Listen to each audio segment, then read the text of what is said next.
didn't you want to do the role? He wanted you to do it. I can't work with him. We can't really talk.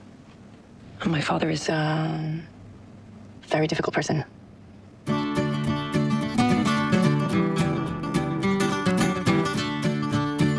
Du kan ikke bare late som han ikke er i byen, kan du? Hva prøver?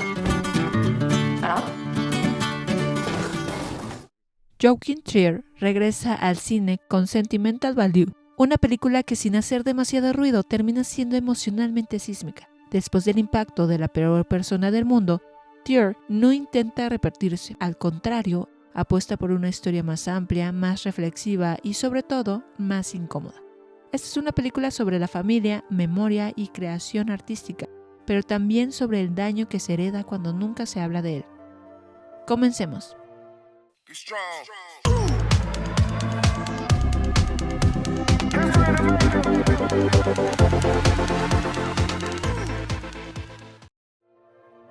La historia gira en torno a Gustav Borg, interpretado por un extraordinario Stellan Skarsgård. Gustav es un director de cine veterano, prestigioso, ególatra y emocionalmente ausente. Hace años abandonó a su esposa y a sus hijas y ahora reaparece tras la muerte de su exesposa para reclamar la casa familiar, un hogar cargado de historia que quiere utilizar como locación para una película autobiográfica sobre su madre, quien se quitó la vida tras el trauma de haber sido torturada por los nazis durante la guerra.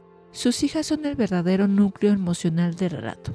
Nora, interpretada por Renate Reinsve, es una actriz de teatro reconocida que atraviesa ataques de ansiedad, miedo escénico y una necesidad constante de validación. Es impulsiva, vulnerable y profundamente herida por el abandono de su padre.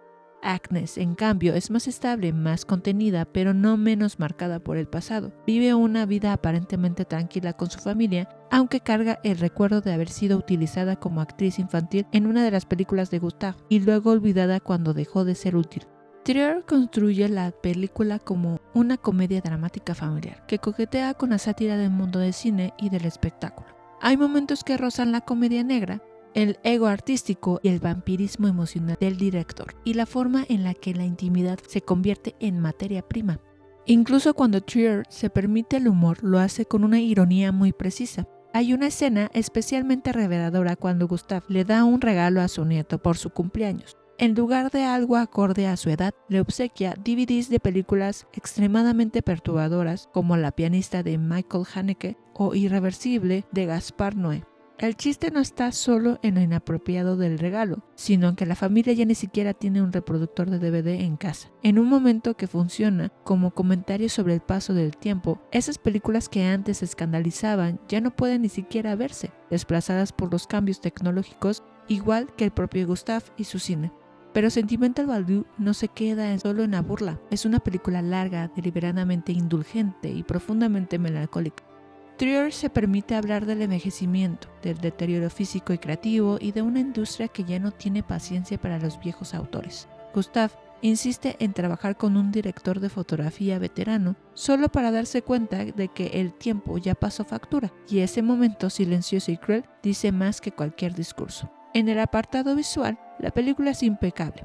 Luz cálida, colores que parecen respirables y movimientos de cámara seguros, casi invisibles. Pero son las actuaciones las que terminan de sostener todo. Skarsgård logra que Gustav sea detestable y entrañable al mismo tiempo. Inga Ibsdóttir Lilles ofrece una interpretación devastadora desde la contención, y Renate Reinsve confirma una vez más que es una de las actrices más fascinantes de su generación. Cada gesto suyo parece esconder una herida abierta. Sentimental Value es, en el fondo, una película sobre el arte como herramienta terapéutica, sobre cómo crear puede convertirse en una forma tardía y torpe de pedir perdón.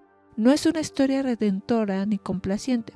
Es incómoda, a ratos excesivamente sentimental y emocionalmente torpe a propósito, pero ahí está su fuerza. Cuando finalmente te alcanza, porque lo hace, la película no golpea de frente, se infiltra, se queda contigo y te obliga a pensar en lo que heredamos, en lo que perdonamos y en todo aquello que nunca se dice en voz alta. No es perfecta, pero es honesta, profundamente humana y sin duda una de las propuestas más sólidas y emocionalmente complejas que pasaron por el 2025. Por eso yo le doy un 8.5 de 10. ¿Qué opinas de esta película? Déjame tus comentarios y recomendaciones de series o películas que debería de reseñar próximamente. Dale like al video si te gustó y no olvides seguir las redes sociales de La Botanita Surtida y suscríbete al canal.